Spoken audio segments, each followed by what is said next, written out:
नमस्कार। मेरा नाम आदित्य है। ये कहानी सुनाने से पहले मुझे एक बात कहनी है। पिछले 15 साल में मैंने ये कहानी किसी को पूरी नहीं सुनाई। जो हिस्से लोगों को पता हैं वो मैंने खुद नहीं बताए, वेंकट ने बताए। शराब के नशे में, किसी पुरानी दोस्त की शादी में। उस रात के बाद वेंकट ने भी कभी पूरी कहानी नहीं दोहराई। मैं आज सुना रहा हूं क्योंकि मुझे लगता है कुछ बातें ऐसी होती हैं जो अगर कहानी की तरह न सुनाई जाएं तो आदमी को अंदर से खा जाती हैं। एक बात पहले ही साफ कर दूं, मैं आपसे ये उम्मीद नहीं करता कि आप मान लें। मैं खुद इंजीनियर हूं, तर्क, लॉजिक और प्रमाण पर पला बढ़ा आदमी। लेकिन कुछ चीज़ें ऐसी होती हैं जिन्हें आप देख लें तो लॉजिक कहीं खो कर रह जाता है और रह जाती है सिर्फ याद।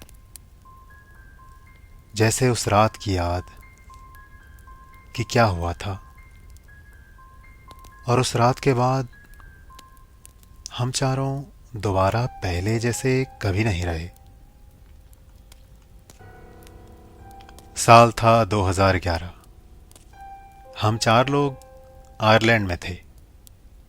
मैं आदित्य, दार्जिलिंग का रहने वाला, बचपन से पहाड़ों की लोक कथाएं सुनते हुए बड़ा हुआ। लेकिन इंजीनियर बनने के बाद हर बात को तर्क की कसौटी पर कसने की आदत पड़ गई थी। दूसरा था वेंकट, आंध्र प्रदेश से। पुष्पा झुकेगा नहीं साला, उस वाली गैंगस्टर बेल्ट से। सीधा साधा नहीं बल्कि रफ एंड टफ। ऐसा आदमी जिसे डराना लगभग नामुमकिन था,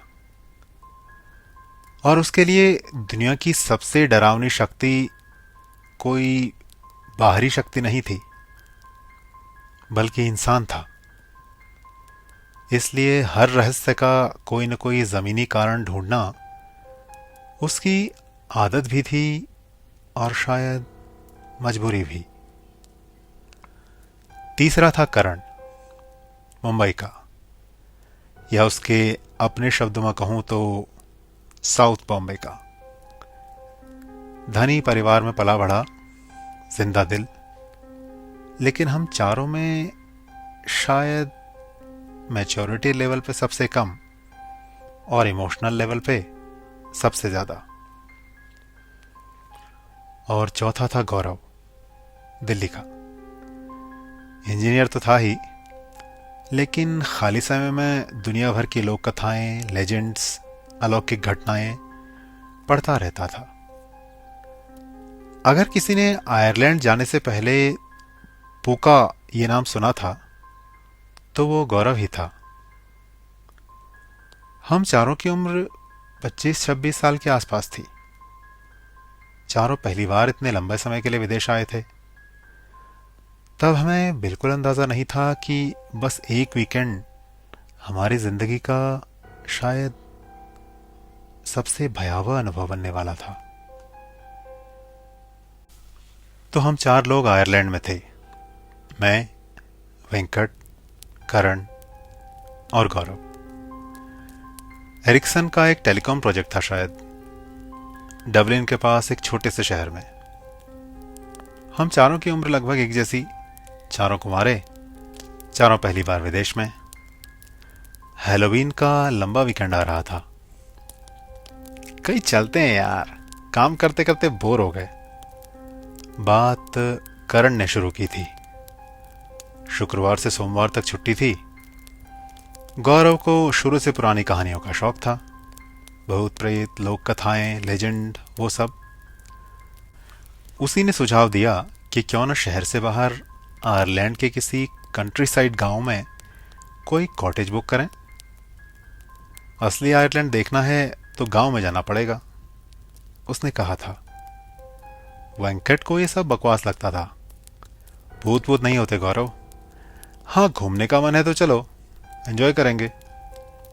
वेंकट हमेशा से ऐसा ही था। हर चीज का कोई ना कोई तर्क होना चाहिए, वरना वो मानता ही नहीं था। और करण, उसे बस मस्ती चाहिए थी। Wine, dine and fireplace, बाकी मुझे कुछ नहीं चाहिए, उसने हंसते हुए कहा। फिर जैसे याद करते हुए जोड़ा, मेरे लिए वाइन रखना मत भूलना। वेंकट ने हमेशा की तरह उसे ताना मारा। हाँ हाँ मेरे साउथ बॉम्बे के अमीरजादे, आयरिश विस्की की जमीन में भी तू फ्रेंच वाइन ही पिएगा, पता है। रख लेंगे। मैंने वेंकट को डांटा। बस कर वेंकट, तू हमेशा उसे चिढ़ाता रहता है। करण हंसा। It's okay Aditya, and come on Venkat, taunt करना ही है तो कम से कम रिच ब्रैट बोल। व्हाट इज दिस अमीरजादा? गौरव, वेंकट और करण तीनों जोर से हंस पड़े, और मैं चुप रहा।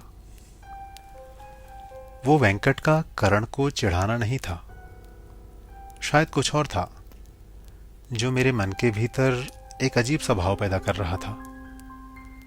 शायद कोई डर अनजान जगहों का।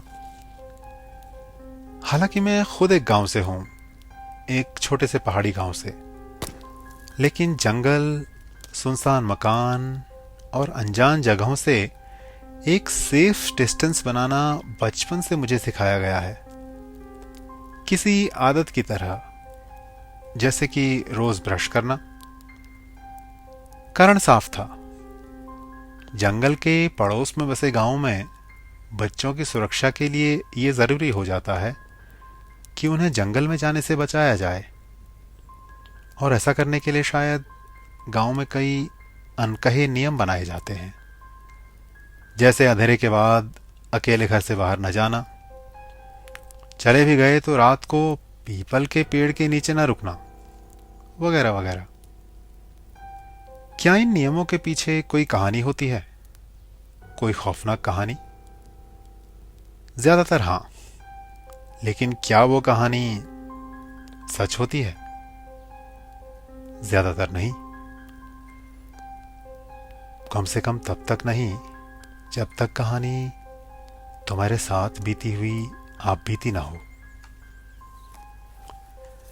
ऐसा ही एक अजीब सा नियम था जो मेरी दादी ने मुझे बचपन में सिखाया था। वो मेरे दिमाग में कहीं दबा हुआ था। एक बात खास तौर पर, अगर अंधेरे में कोई तुम्हारा नाम पुकारे और तुम साफ साफ न देख पाओ कि पुकारने वाला कौन है, तो कभी जवाब मत देना, कभी पलट कर मत देखना। दादी कहती थी पहाड़ों में ये चीजें होती हैं।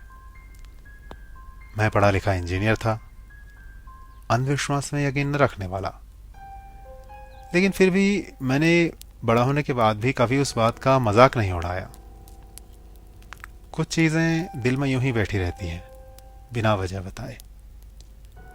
खैर, हमने एक कॉटेज बुक किया किल्टर्नन नाम की छोटी सी जगह में, डबलिन से करीब 2 घंटे की दूरी पर। तस्वीरों में कुछ भी खास रहस्यमय नहीं लगा, बल्कि बहुत साधारण लग रहा था। पत्थर की दीवारें, लकड़ी की छत, आगे हरा मैदान, कुछ भी डरावना नहीं। लेकिन कुछ चीजें तस्वीरों में नहीं दिखती। हम शुक्रवार दोपहर पहुंचे। गांव बहुत छोटा था। एक पब, एक चर्च, कुछ घर और चारों तरफ खेत। कॉटेज गांव से करीब 3 किलोमीटर बाहर एक पतली सड़क के आखिरी में था। पीछे एक जंगल जैसा इलाका शुरू होता था और उसके पार आखिरी में थी एक गहरी खाई। जंगल के बीच में एक छोटा सा पुराना मैदान, जिसे बाद में गांव वालों ने हमें फोर्ट फील्ड नाम से बताया था। पत्थरों का एक पुराना घेरा, जैसे किसी जमाने में कोई किला या कोई कबीले का कोई मंदिर रहा हो, कोई पूजा स्थल। कॉटेज का मालिक हमें चाबी देने खुद आया था। एक बूढ़ा आदमी, नाम शायद ओब्रायन या ऐसा ही कुछ था। उसने चाबी देते वक्त एक अजीब बात कही, जिसे उस वक्त हम सब ने मजाक समझा। आज रात दरवाजे के बाहर दूध का एक कटोरा रख देना, पुरानी आदत है यहाँ की। और अगर सनसेट के बाद बाहर से कोई आवाज आए, कोई तुम्हें नाम लेकर भी बुलाए, तो इग्नोर करना।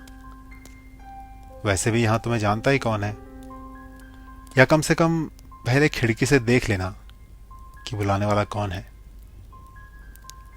वेंकट ने पूछा था, हैलोवीन के लिए ट्रिक और ट्रीट वाले बच्चे आते हैं क्या यहां भी?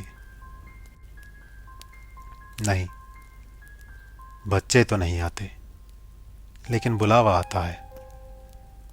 कहते हुए ओब्रायन अचानक रुका, जैसे बात बदलना चाह रहा हो। मतलब? मैंने पूछा। मतलब कुछ नहीं, हैलोवीन को पहले समैहन के नाम से बुलाते थे। वही सब चलता है इस दौरान, गांव की एक्टिविटीज समैहन यहाँ का बड़ा फेस्टिवल है, गर्मियों और सर्दियों के बीच का ब्रिज। वो सिर्फ गर्मियों और सर्दियों के बीच का ही ब्रिज नहीं है मिस्टर ओब्रायन, गौरव बोला। जिंदगी और मौत के बीच का ब्रिज भी है। मैंने रिसर्च की थी। केल्टिक कबीलों का मानना था कि समैहन का समय, यानी कि आजकल का हैलोवीन जिसे हम कहते हैं, ये वो समय होता है जब दो मौसम एक दूसरे से मिल रहे होते हैं, और साथ ही साथ जब दो संसार भी एक दूसरे से मिल रहे होते हैं किसी पुल के जरिए। नहीं, यही बात है ना? अरे पुरानी बातें हैं सब, आपको कोई परेशानी ना हो इसलिए कहना ठीक समझा। आखिर आप लोग गेस्ट्स हैं और ये अनजान जगह है। कहते हुए कॉटेज का मालिक एक अजीब सी हंसी हंसा और चल दिया। वेंकट ने बाद में कहा, बुड्ढे को टूरिस्ट पकड़ने का यही तरीका पता है क्या? डरा दो, फ्री की मार्केटिंग हो जाएगी। हम सब हंसे।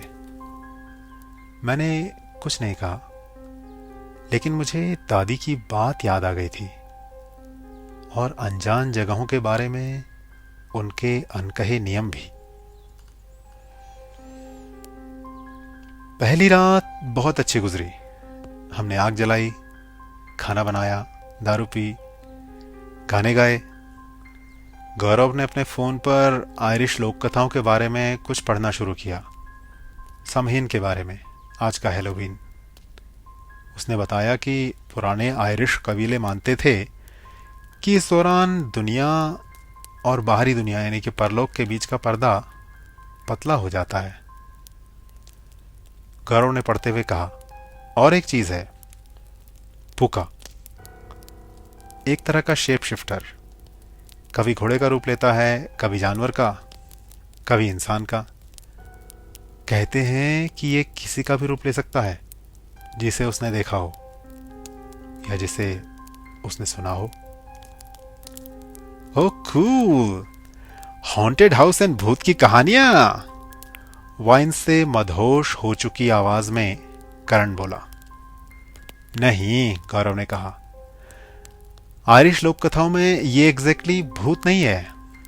ये एक पुरानी शक्ति है, इंसान से पहले की, न पूरी तरह से बुरी न पूरी तरह से अच्छी, बस धोखा देने में माहिर, छल करने में। जैसे हमारी हिंदी कहानियों में छलावा होता है ना, वैसे। गौरव ने मेरी तरफ देखा, जैसे मेरी प्रतिक्रिया चाह रहा हो कि दार्जिलिंग की नेपाली लोक कथाओं में भी ऐसा कुछ मिलता है क्या। कुछ सोचकर और कुछ पुरानी यादें ताज़ा करते हुए मैं बोला, छलावा या पूका जैसी धोखा देने वाली अलौकिक शक्ति की कहानियां नेपाली लोक कथाओं में भी मिलती हैं। जैसे राके भूत, जो दूर कहीं आग जली हुई रोशनी वैसा भ्रम पैदा करता है, या छौड़ा, जो लोगों को छलने के लिए कुत्ते, बिल्ली या किसी भी जानवर का रूप ले सकता है। करण वाइन का एक और घूंट लेते हुए हंसा और बोला, पर ये गौरव वाला कैरेक्टर तो इंसानी रूप लेने में भी स्किल्ड लग रहा है। इसका मतलब ये मेरा भी डुप्लीकेट बना सकता है। करण ने हंसते हुए पूछा, हाथ फैलाकर, जैसे कोई मैजिक ट्रिक मांग रहा हो। वेंकट ने फिर ताना मारा, तेरे जैसे दो बनाने की क्या जरूरत रिच ब्रैट, तू तो अकेला भी किसी काम का नहीं। सब हंस पड़े। करण ने तकिया उछाल कर मारा। गौरव को नहीं छोड़ा गया, वेंकट उससे बोला, और तू पूरी जिंदगी भूत प्रेत की किताबें पढ़ता रहा, आज असली मौका मिला तो डर के मारे कांप रहा है। डर नहीं रहा, बस कॉटेज मालिक की बात याद कर रहा हूं। क्या इसीलिए उसने हमें वो दूध का कटोरा रखने को कहा था, जो हमने किया नहीं? गौरव ने कहा, लेकिन उसकी आवाज में हल्की सी झिझक थी जो उसने खुद छुपाने की कोशिश की। मैंने नोट किया, गौरव हमेशा सबसे ज्यादा उत्साहित दिखता था इन बातों को लेकर, लेकिन जब बात धीरे धीरे कल्पना से सच्चाई में बदलने लगती तो सबसे पहले वो चुप हो जाता। हंसने को तो मैं भी हंसा था, लेकिन अंदर ही अंदर दादी की बात मुझे याद आ रही थी, कभी जवाब मत देना, कभी पलटकर मत देखना। बचपन में जब मैंने पूछा था कि ऐसा क्यों, दादी ने बस इतना कहा था, क्योंकि अनजान जगह में जहां तुम अकेले हो, जो चीज इतनी मेहनत करके तुम्हारे किसी अपने की आवाज में बुलाती है, वो कभी नेक इरादे से नहीं बुलाती। वेंकट ने अविश्वास में आंखें घुमाई और सोने चला गया। बाकी हम तीनों कुछ देर बैठे रहे, कभी किचन से कुछ खाने को लाते, कभी बातें करते। रात के करीब 1 बजे होंगे जब मैं ताज़ी हवा लेने बाहर निकला। बाहर ठंड थी, आसमान साफ, तारे बहुत तेज चमक रहे थे, जो सिर्फ कंट्री साइड या गांव के इलाकों में ही हो सकता है। मैं गेट के पास खड़ा था, तभी करण मुझे दिखा, बगीचे के दूसरे कोने में, हाथ जेब में डाले, आसमान की तरफ देखता हुआ। नींद नहीं आ रही? मैंने पूछा। वो मेरी तरफ मुड़ा और मुस्कुराया, तुझे भी नहीं आई क्या? हमने 5-7 मिनट बात की, कल का प्लान, गांव में कहाँ घूमेंगे, वेंकट के खर्राटों की शिकायत। बातों बातों में मैंने कॉटेज मालिक की दूध भरा कटोरा रखने वाली बात याद करते हुए कहा कि हम दारू पीने के चक्कर में दूध रखना तो भूल ही गए। करण ने मुझे थोड़ा चिंतित देखकर वही मजाक दोहराया जो वो हमेशा करता था, तू टेंशन मत ले यार, हम सब ठीक ही हैं, देखना कल जब पब जाकर विस्की पियेंगे तब और ठीक हो जाएंगे। बिल्कुल उसी अंदाज में जैसे हमेशा कहता था, हाथ हिलाते हुए। मुझे ये बात थोड़ी सी अजीब लगी। करण वाइन के अलावा कुछ और नहीं पीता था। वेंकट के उसे बम्बई का अमीरजादा जैसे नामों से चिढ़ाने के बाद भी मैंने सोचा शायद नशे में भूल गया होगा। मैं बस मुस्कुरा दिया और वापस अंदर जाने को मुड़ा। मैं अपने कमरे की तरफ जा ही रहा था जब मेरी नजर दूसरे कमरे पर पड़ी। दरवाजा खुला था और अंदर जो मैंने देखा उससे मेरा नशा एक पल में उतर गया। अंदर, कमरे के अंदर बिस्तर पर करण था, लेटा हुआ बिस्तर पर, गहरी नींद में सोया हुआ, कंबल ओढ़े, जैसे पिछले कई घंटे से हिला भी ना हो। मैं दरवाजे पर खड़ा रहा, शायद पूरा 1 मिनट। फिर मैं वापस बाहर भागा, कॉटेज के बाहर बगीचे में। बगीचा खाली था, कोई नहीं।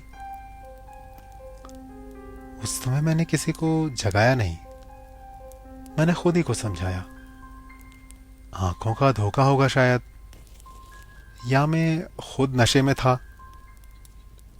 हो सकता है मैंने सपना देखा हो। दरवाजे पर खड़े खड़े वाइन पीने वाला करण विस्की की फरमाइश सपने में ही कर सकता था।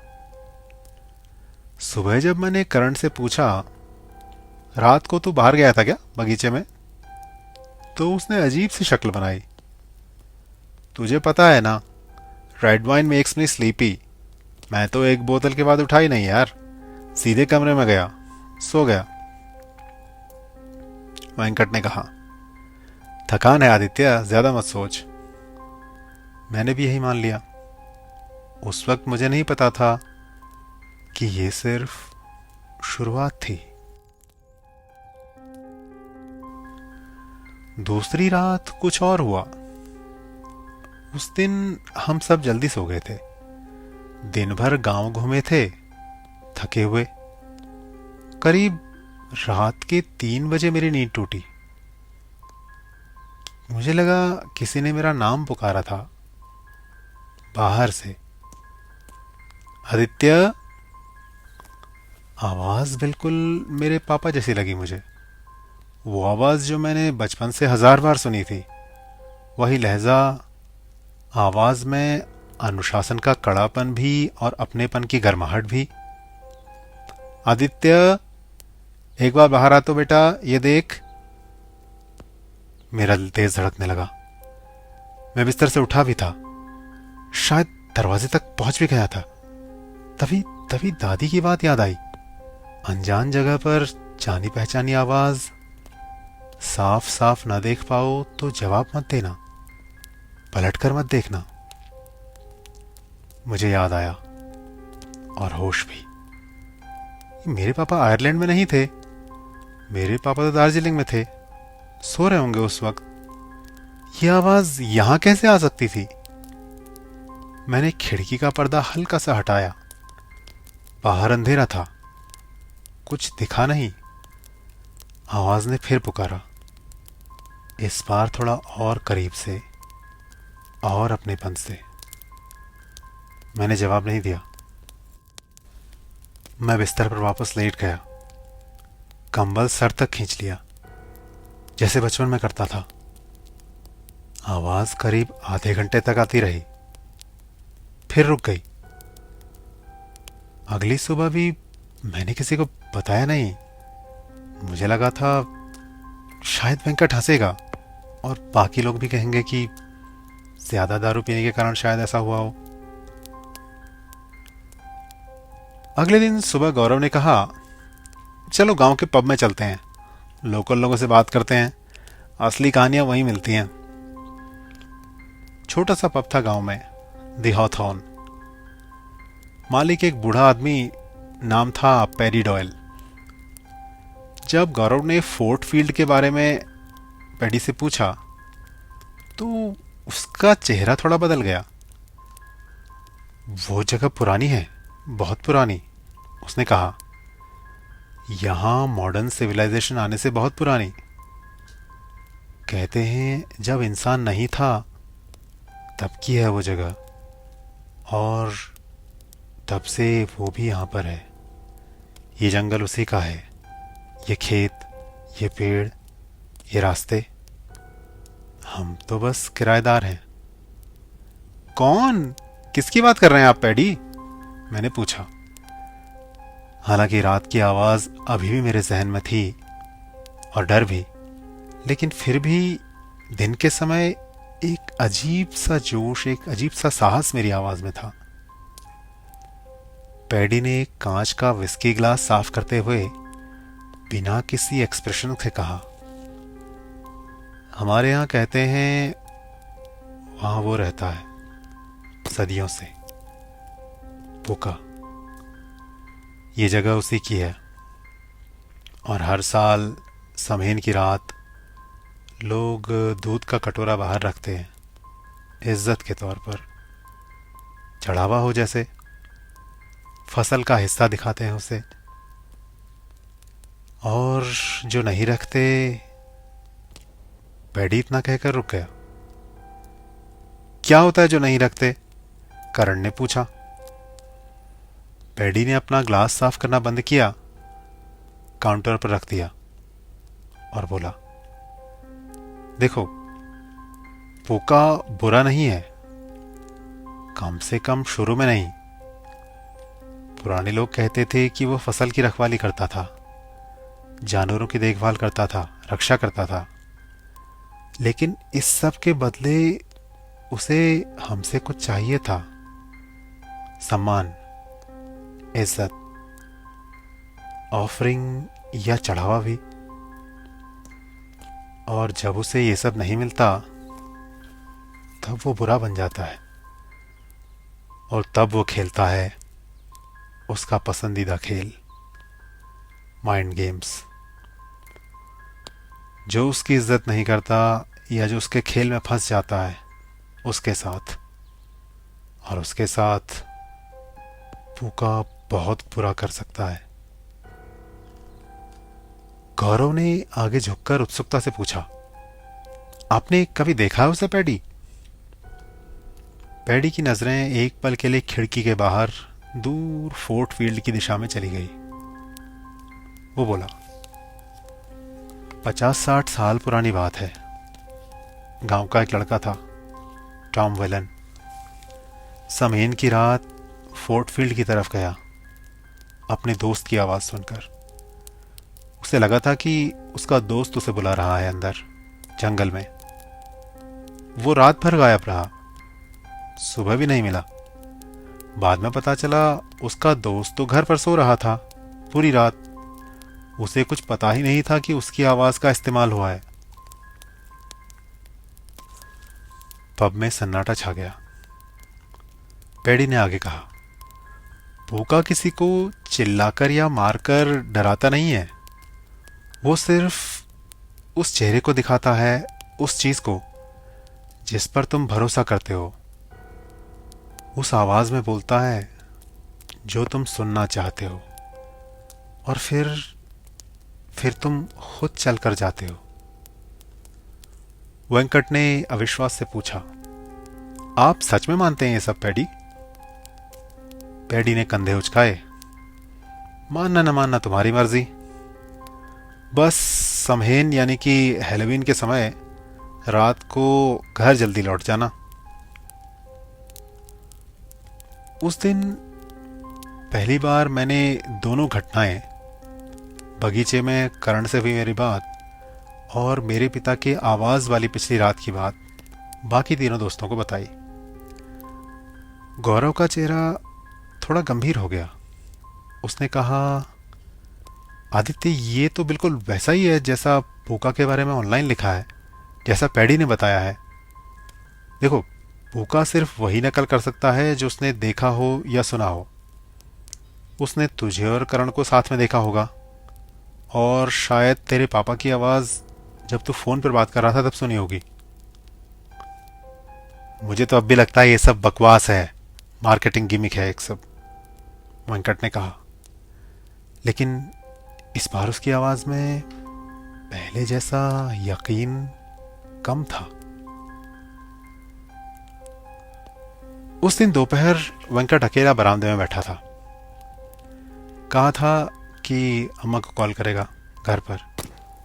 उसकी हमेशा की आदत थी, चाहे कहीं भी हो, हफ्ते में एक बार लंबी बात ज़रूर करता था। हम तीनों अंदर आग जलाने की कोशिश कर रहे थे। करीब आधे घंटे बाद वेंकट अंदर आया। चेहरा थोड़ा उतरा हुआ था। यार, अम्मा का फ़ोन आया था, बात हुई। उसने कहा, आवाज़ में हल्की कंपन। बोल रही थी तबीयत ठीक नहीं है, चक्कर आ रहे हैं। कह रही थी जल्दी घर आ जाऊं। गौरव ने पूछा, अभी कॉल पर बात हुई थी या मैसेज आया था? कॉल पर आधे घंटे बात हुई, सब कुछ बताया। कल डॉक्टर के पास गई थी, रिपोर्ट भी आई, लेकिन तभी वेंकट अचानक रुक गया। उसकी आंखें फैलती चली गई। एक मिनट, मेरा फोन तो अंदर टेबल पर चार्जिंग पर पड़ा था। मैं बरामदे में जब बैठा था उसमें फोन तो अंदर था। मुझे याद ही नहीं आ रहा मैं फोन कब ले गया बाहर, या कब मैंने फोन उठाया। हम सब अंदर कमरे की तरफ भागे। फोन वहीं टेबल पर पड़ा था, स्क्रीन बंद, और कॉल लॉग में वेंकट की मां का नंबर नहीं था। वेंकट ने कांपते हाथों से अपनी मां को फोन मिलाया। भारत में उस समय शायद शाम हो रही थी। उसकी मां ने थोड़ा हैरान होकर फोन उठाया और कहा, क्या हुआ बेटा, इतनी जल्दी आज मां की याद कैसे आ गई? कल शाम ही तो बात हुई थी अपनी। यहाँ तो सब ठीक है, तू तो ठीक है ना? वेंकट के फोन रखने के बाद वो काफी देर तक चुप बैठा रहा।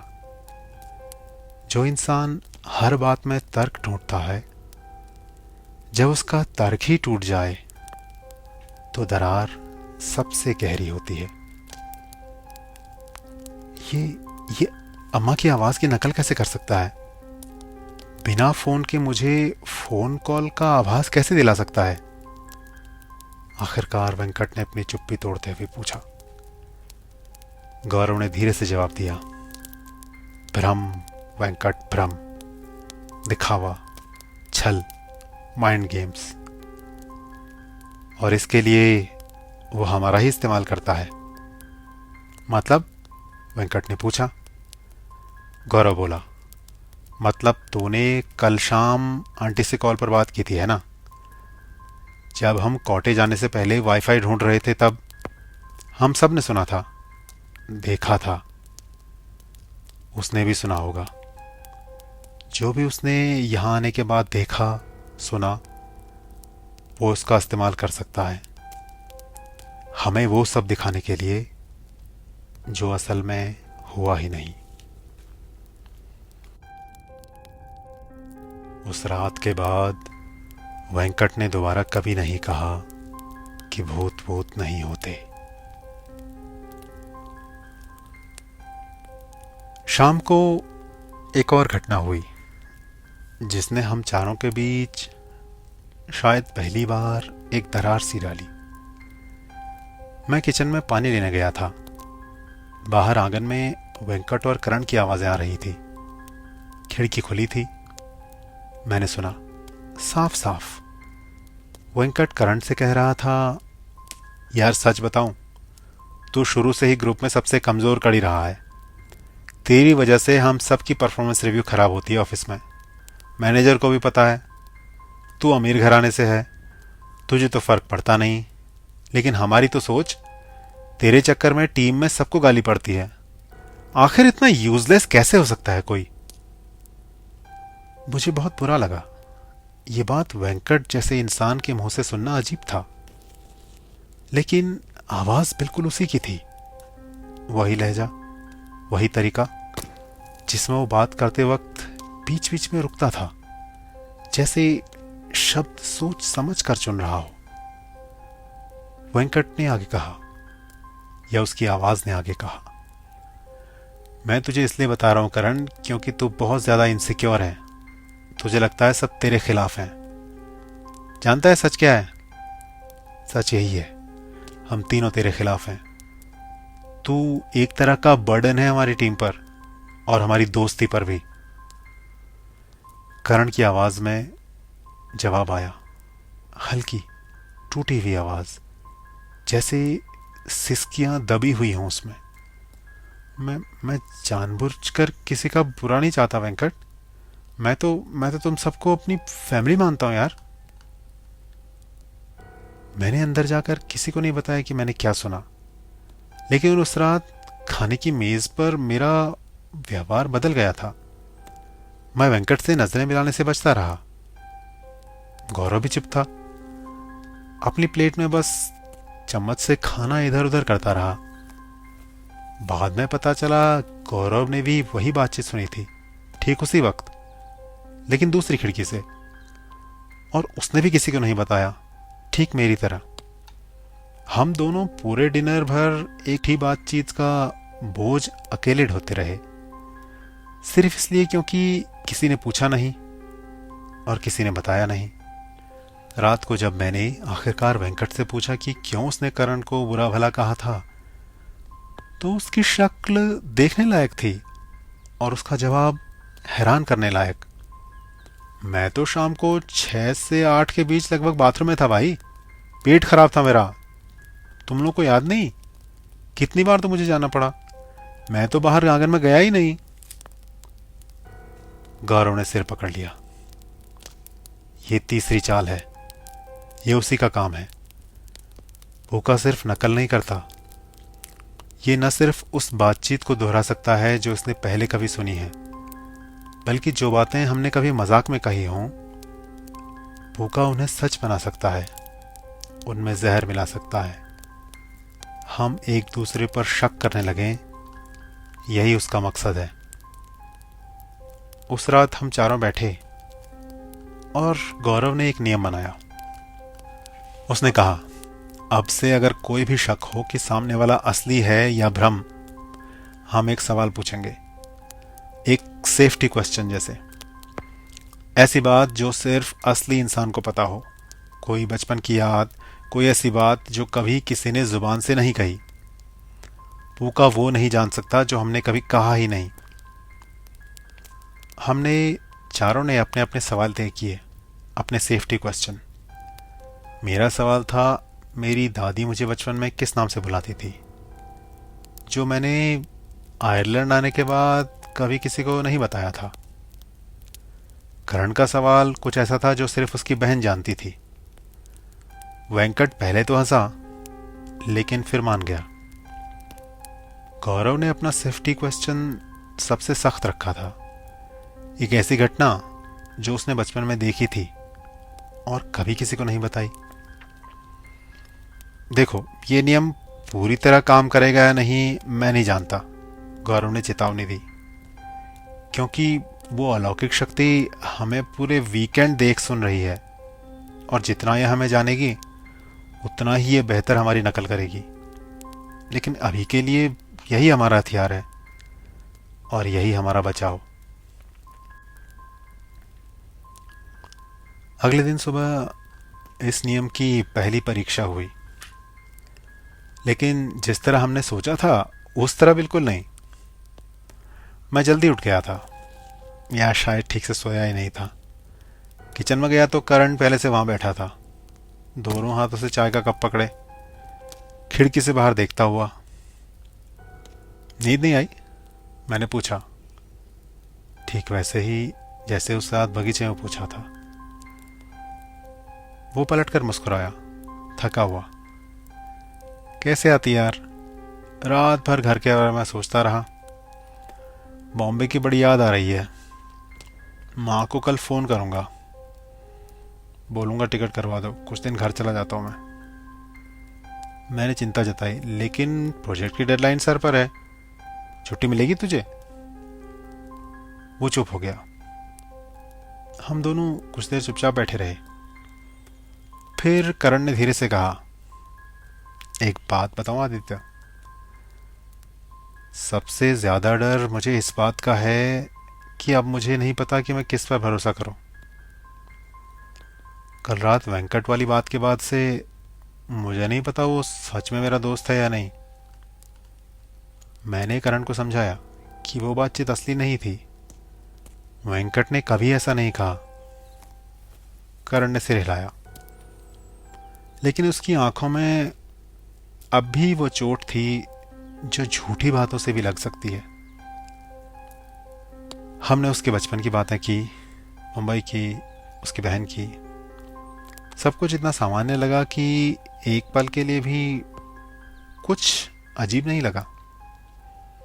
तभी मुझे ख्याल आया, मजाक में ही सही, नियम बना है तो क्यों ना इस्तेमाल करें। मैंने करण से पूछा, अच्छा अपना सेफ्टी क्वेश्चन याद है तुझे, तेरी बहन के बारे में जो सवाल था? देखो तेरा जवाब कैसा है, तू असली है नहीं पता तो लगे। करण हंसा, अभी? मैंने थोड़ा सख्ती से हाँ में सिर हिलाया। करण ने कंधे उचकाए और उसकी आवाज किचन में गूंजने लगी। जब बहन और मैं छोटे थे, बहन की डायरी चुरा कर पढ़ी थी मैंने। उसमें लिखा था वो पड़ोस वाले भैया को पसंद करती है। मैंने ये बात यहाँ पर किसी को नहीं कही, सिवाय गूगल ड्राइव के उस फोल्डर के जिसमें हमारे सेफ्टी क्वेश्चंस कैद हैं। मैंने उसका जवाब अपने फ़ोन पर चेक करते हुए कहा और राहत की सांस ली। चल पास हो गया तू, कहकर मैं उठा और जाने ही वाला था कि दरवाजे पर आहट हुई। मैं दरवाजे की तरफ बढ़ा और दरवाजे के बाहर देखते ही मेरी सांस अटक गई। वहां पर करंट था। अब ये दूसरा करंट अंदर आया किचन में, आंखें सूजी हुई जैसे अभी अभी उठा हुआ था। यार गीजर खराब है, ठंडा पानी आ रहा है, उसने जमाई लेते हुए कहा। मेरे हाथ से चाय का कप छूट गया। टेबल पर बैठा करण वहीं था, अब भी मुस्कुराता हुआ। कुछ पल दोनों करण एक दूसरे को देखते रहे, एक दरवाजे पर, दूसरा टेबल पर। और मुझे समझ नहीं आया मैंने अभी अभी 10 मिनट किससे बात की थी। टेबल पर बैठा करण उठा, बिल्कुल शांत, बिल्कुल नेचुरल। तूने पूछा था ना डायरी वाली बात, वो सच थी। फिर वो खिड़की की तरफ मुड़ा और कांच से पार होते हुए ऐसे बाहर निकल गया जैसे कांच वहां था ही नहीं। गौरव और वेंकट भी अब तक शोर सुनकर भागे हुए आए। मैंने कांपते हुए होठों से उन्हें सब बताया। सबसे ज्यादा डर मुझे इस बात का नहीं लगा कि वो नकली था, डर इस बात का लगा कि उसके सेफ्टी क्वेश्चन का जवाब सही था। असली करण का चेहरा सफेद पड़ गया। ये सच है आदित्य, मैंने बहन की डायरी पढ़ी थी और ये बात मैंने किसी को नहीं बताई, लेकिन शायद क्या करण, शायद परसों रात जब मैंने वाइन ज्यादा पी ली थी तो बरामदे में बैठा अकेला मैं बहन से फोन पर बात कर रहा था और मैंने यही किस्सा उससे हंसते हुए कहा था, माफी मांगते हुए। मुझे लगा कोई सुन नहीं रहा वहां। गौरव की आवाज धीमी थी, लेकिन पूका सुन रहा था करण। इसने तेरी बात सच में सुनी थी। यह हमें बता रहा है कि इससे कुछ छुपाना उतना आसान नहीं जितना हमने सोचा था। भले ही हम सोचे हम अकेले हों, लेकिन यहां पर हम कभी भी अकेले नहीं हैं। हम सब कुछ देर तक चुप रहे। पहली बार एहसास हुआ कि हमारा नियम पूरी तरह परफेक्ट नहीं था। जो बात हमने कभी किसी दोस्त के सामने नहीं कही, अकेले में कही, वो भी सुरक्षित नहीं थी। अगर हमने उसे कहीं भी किसी को भी इस जगह पर आकर बोला था तो असली बचाव सिर्फ वही यादें थी जो कभी हमारे मुंह से इस दुनिया में निकली ही नहीं थी। और ऐसी यादों की गिनती बस उंगलियों पर हो सकती थी। शाम होते होते हमने तय किया कि तुरंत ही हम कॉटेज छोड़ देंगे। हमने सामान पैक किया और गाड़ी में डाला। तब तक रात हो चुकी थी, लेकिन रात में गाड़ी स्टार्ट नहीं हुई, जैसे बैटरी बैठ गई हो या ऐसा ही कुछ। और हमने देखा गांव जाने का इकलौता रास्ता, छोटा सा पुल, बारिश में हल्का सा डूब गया था। हम फंस गए थे, कम से कम सुबह तक। गौरव ने अपने फोन में समीहन के बारे में थोड़ा और पढ़ा। आज ही की रात असली समीहन है। जिंदा और मुर्दा के बीच का पर्दा सबसे पतला आज ही होता है। करण का चेहरा डर से पीला पड़ गया। हमें बस सुबह तक टिकना है, उसने खुद को दिलासा दिया। जैसे रात करीब 11 बजे मेरी नींद टूटी। कमरे में अंधेरा था। वेंकट खर्राटे भर रहा था। गौरव करवट लिए सो रहा था, लेकिन करण का बिस्तर खाली था। मैंने सोचा शायद पानी पीने गया होगा, लेकिन वो किचन में भी नहीं था। किचन खाली था, बाथरूम खाली था। लेकिन पिछला दरवाजा हल्का सा खुला था। ठंडी हवा अंदर आ रही थी। मैंने वेंकट और गौरव को जगाया। हम तीनों बाहर निकले। पैरों के निशान बगीचे से होते हुए जंगल की तरफ जा रहे थे। हमने करण का नाम पुकारा बार बार अंधेरे में, लेकिन कोई जवाब नहीं आया। गौरव ने मेरा हाथ पकड़ते हुए कहा, हम तीनों को साथ रहना होगा। चाहे कुछ भी पुकारे, किसी की भी आवाज आए, हम अलग नहीं होंगे। वेंकट ने मेरा दूसरा हाथ पकड़ा और हम तीनों उस अंधेरे जंगल में एक कतार में हाथ पकड़े हुए आगे बढ़े। हमने उस रात जो देखा, उसकी गहराई, उसका डर पूरी तरह समझने के लिए हमें यह समझना होगा कि करण था कहां, क्या हुआ था उसके साथ। बाद में जब सब खत्म हो गया, करण ने हमें बताया कि उसके साथ उस वक्त क्या हुआ था। करण ने बताया कि कुछ घंटे पहले जब वो पानी पीने उठा था और खिड़की से बाहर देखा, तो उसने बगीचे में मुझे खड़ा पाया, उसे चुपचाप बाहर आने का इशारा करते हुए, जैसे मैं किसी और की नींद खराब न करना चाह रहा हूं। करण बाहर गया। क्या हुआ? उसने फुसफुसाकर पूछा। कुछ नहीं, बस नींद नहीं आ रही, मैंने, या जो मैं लग रहा था, कहा मुस्कुराते हुए। सोचा थोड़ी हवा खाकर आते हैं, अकेले बैठे बैठे अजीब लग रहा है। करण को ये नॉर्मल लगा। हम अक्सर ऐसा करते थे, रात को नींद ना आए तो साथ टहल आते थे, चाहे इंडिया हो या आयरलैंड। वो चुपचाप साथ हो लिया। करण के मुताबिक अगले आधे घंटे की बातचीत बिल्कुल नॉर्मल लगी, जैसी हम हमेशा करते थे। मैंने, या मेरे जैसे दिखाई देने वाली उस आकृति ने उससे पूछा, घर की याद आ रही है क्या? करण ने हाँ कहा। बोला उसे माँ की बहुत याद आ रही है, कि उसे लगता है कि ये पूरा वीकेंड ट्रिप उसकी ही गलती है। उसे नहीं तो सुझाया था कि हैलोवीन पर कहीं बाहर चलते हैं। तब मैंने, अर्थात मेरे जैसे दिखने वाली आकृति ने, उसे रोका, कंधे पर हाथ रखा, वैसे ही जैसे मैं हमेशा रखता हूं, और बड़े प्रोटेक्टिव तरीके से उसे तसल्ली दी। ये किसी की गलती नहीं है करण, तू फिक्र मत कर, कल सुबह निकल जाएंगे यहां से, वादा है मेरा।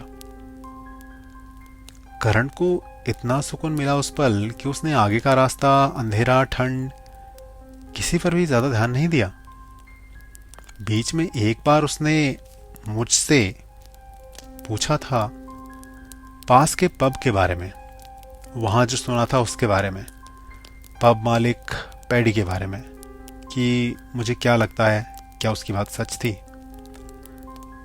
तब मैंने उसे जवाब दिया था, पता नहीं करण, पैट्रिक जैसे बूढ़े लोग बहुत कुछ जानते हैं इन गांवों के बारे में। करण को उस वक्त कुछ अटपटा नहीं लगा, लेकिन थोड़ी देर में उसे याद आया कि हम में से किसी ने भी पैडी को कभी पैट्रिक नहीं कहा था, हम उसे सिर्फ पैडी ही बुला रहे थे। एक और बात, अंधेरे में जब करण एक बार लड़खड़ाया था और उसके साथ खड़े हुए मैंने उसका हाथ थाम कर संभाला, तो करण को एक पल के लिए लगा था जैसे उसने बर्फ छू ली हो, एकदम बर्फ जैसा ठंडा हाथ, इतना ठंडा कि उसने अपना हाथ लगभग पीछे खींच लिया था। लेकिन रात भी ठंडी थी, नवंबर की शुरुआत, और समहीन यानी हैलोवीन का तो समय ही होता है जब गर्मी से सर्दी की तरफ मौसम जाता है। उसने सोचा शायद वही वजह हो, ठंड धीरे धीरे बढ़ रही हो, और उसने कुछ कहा नहीं। चलते चलते वो दोनों, अर्थात करण और मैं, दूर निकल आए थे। पेड़ अचानक खत्म हो गए थे। अब करण के सामने खुला मैदान था, चांदनी में नहाया हुआ। उसने राहत की सांस ली। आखिरकार खुली जगह, जंगल का घुटन भरा अंधेरा खत्म। फिर उसने आगे देखा। जमीन वहीं कुछ कदम आगे अचानक गायब हो जाती थी।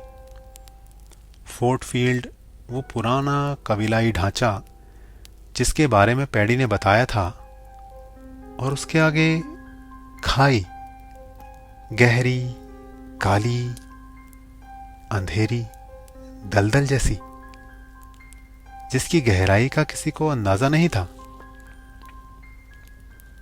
करण का दिल एक धड़कन के बाद जैसे रुक गया। उसे अचानक कुछ याद आया। हम यहां क्यों आए आदित्य? उसके साथ खड़े हुए मैं या मेरी आकृति ने, जो कि अब फोर्ट फील्ड के बाद जमीन के बिल्कुल किनारे पर खड़ा था, पीछे मुड़ते हुए हाथ बढ़ाया। चेहरे पर वही परिचित गर्मजोशी भरी मुस्कुराहट, वही मुस्कुराहट जो अभी आधे घंटे पहले तक करण को इतना सुकून दे रही थी। बस यहीं तक आना था करण, देख तो कितना अच्छा लग रहा है यहां से। और उसी पल करण को एक साथ सब कुछ याद आ गया। पैट्रिक वाली बात, वो बर्फ जैसा ठंडा हाथ, और ये कि पिछले आधे घंटे में एक बार भी उसने पलटकर ये नहीं देखा था कि रास्ता कहां जा रहा है, और जिसे अब करण देख पा रहा था। करण एक कदम पीछे हटा।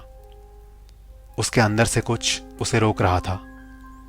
शायद वही चीज जो पैडी ने परसों और दादी ने बरसों पहले मुझे बताई थी या सिखाई थी। अनजान जगह में वो चीज जो इतनी मेहनत करके तुम्हारे किसी अपने की आवाज में तुम्हें बुलाती है, वो कभी नेक इरादे से नहीं बुलाती। करण की आवाज कांप रही थी, लेकिन फिर भी उसने कहा, मैं जानता हूं तू असली आदित्य नहीं है, लेकिन तू मुझे वो बता जो सिर्फ आदित्य को पता है। उसका सेफ्टी क्वेश्चन, उसकी दादी वाला नाम बता।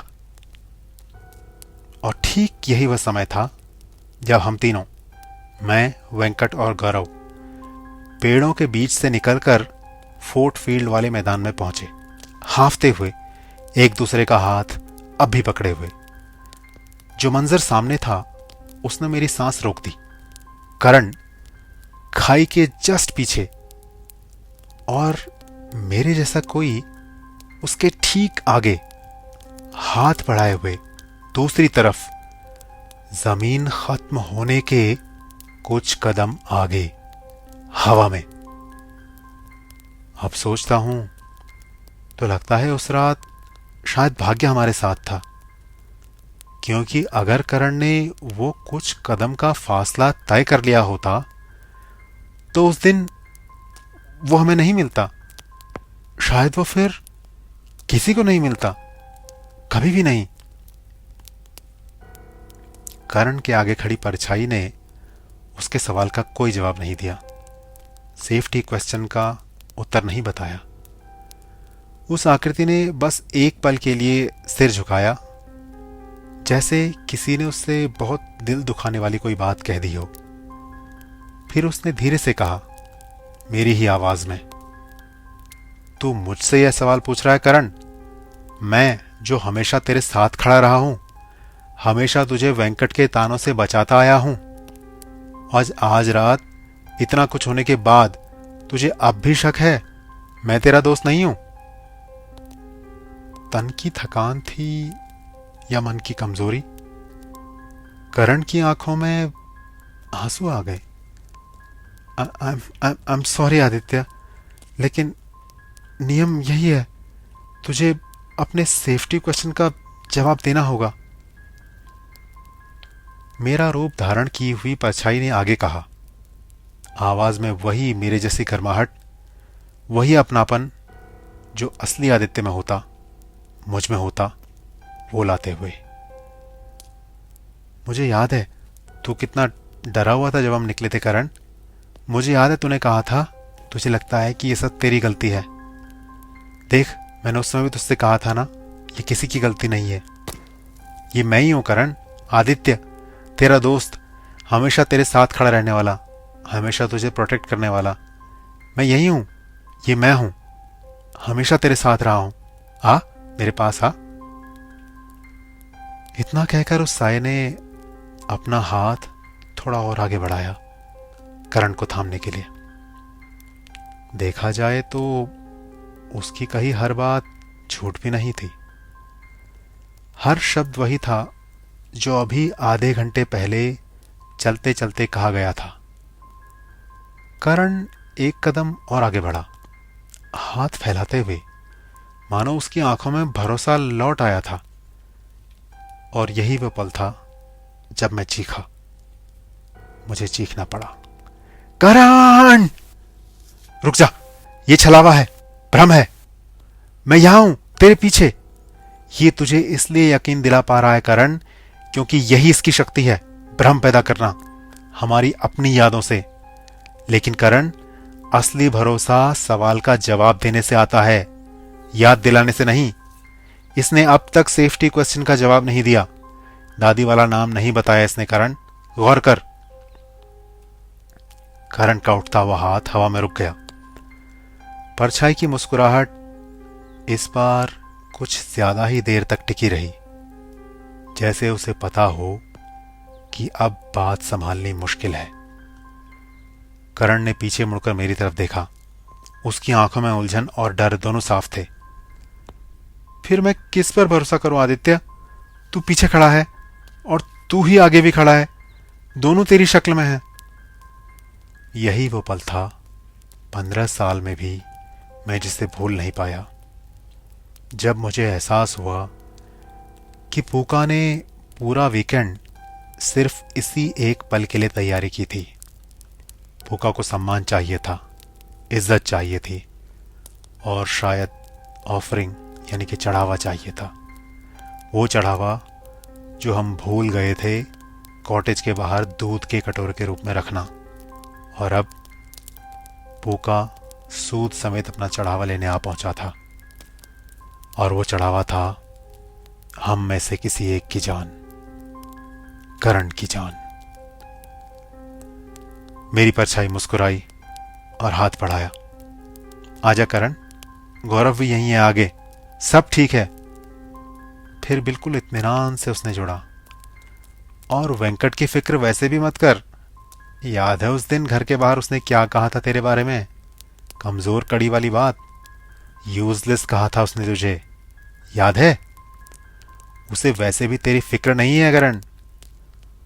तू बंबई का अमीरजादा है, उसके लिए चलता है वो तुझसे। वेंकट, जिसकी फूली हुई सांस अब जाकर ठीक हुई थी, हाथ छोड़कर आगे बढ़ा। करण, मैंने वो कभी नहीं कहा था।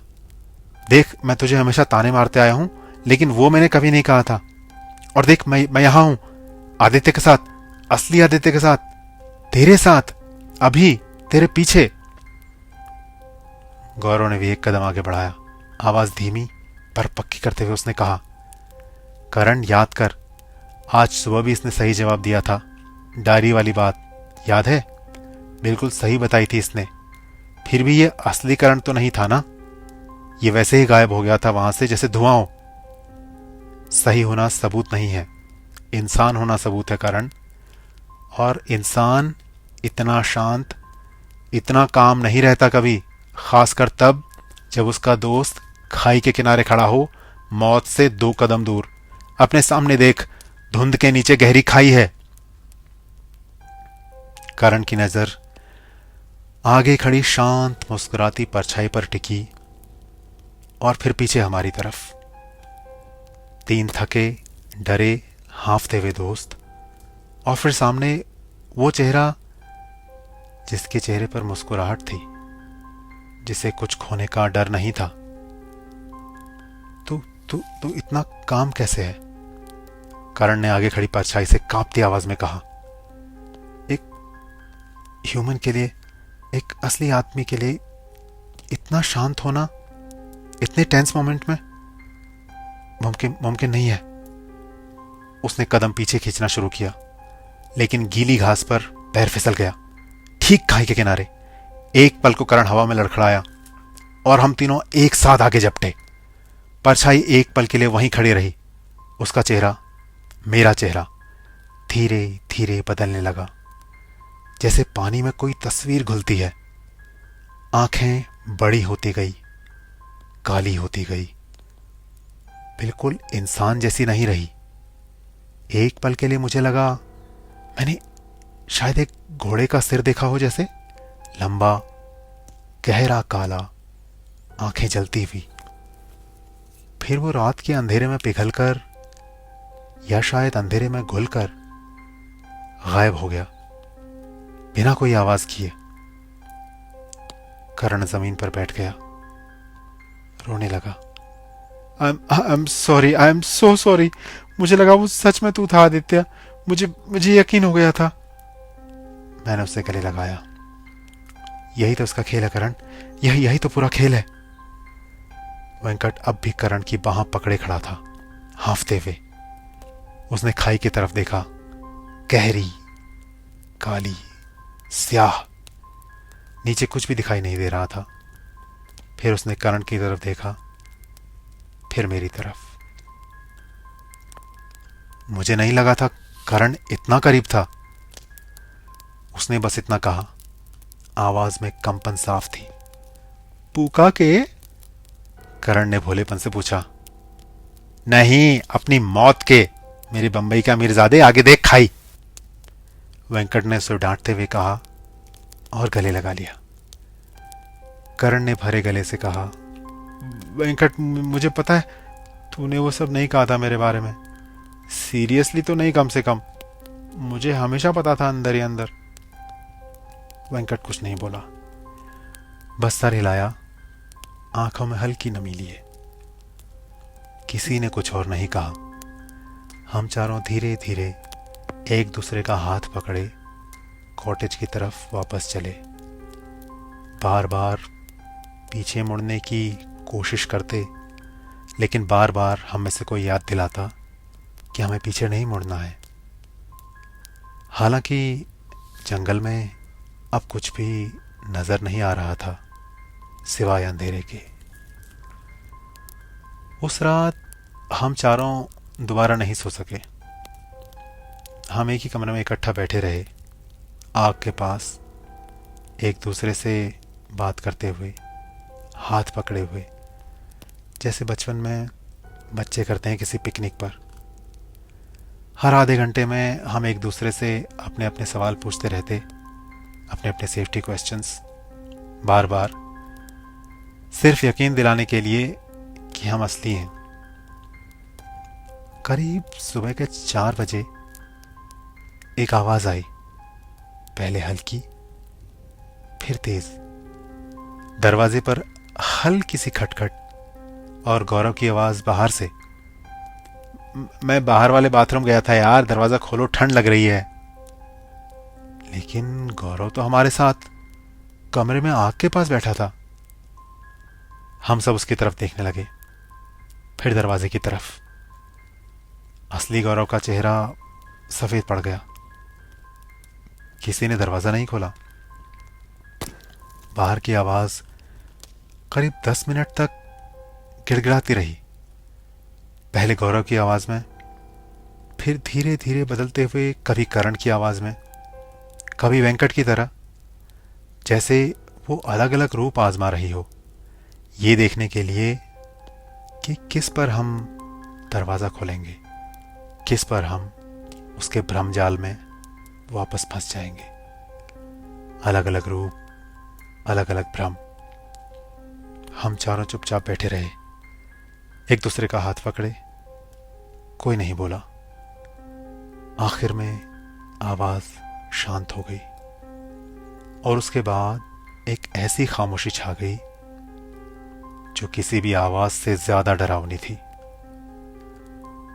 सुबह की पहली रोशनी खिड़की से आते ही जैसे किसी ने स्विच बंद किया हो, सन्नाटा टूट गया। पक्षी बोलने लगे, हवा में वो भारीपन नहीं रहा। सामान हमने लगभग समेट ही लिया था। हम तुरंत बाहर निकले। इस बार गाड़ी स्टार्ट हो गई, जैसे कुछ हुआ ही ना हो। पुल का पानी भी उतर चुका था। गांव पहुंचकर हम सीधे पब गए। पैडी डॉयल दरवाज़ा खोल रहा था सुबह सुबह। उसने हमारा हाल देखा, चारों की आंखों के नीचे काले घेरे, कपड़े अस्त व्यस्त, और उसे समझने में देर नहीं लगी। दूध का कटोरा नहीं रखा था ना तुमने? उसने बस इतना पूछा। हम में से किसी ने ध्यान नहीं दिया।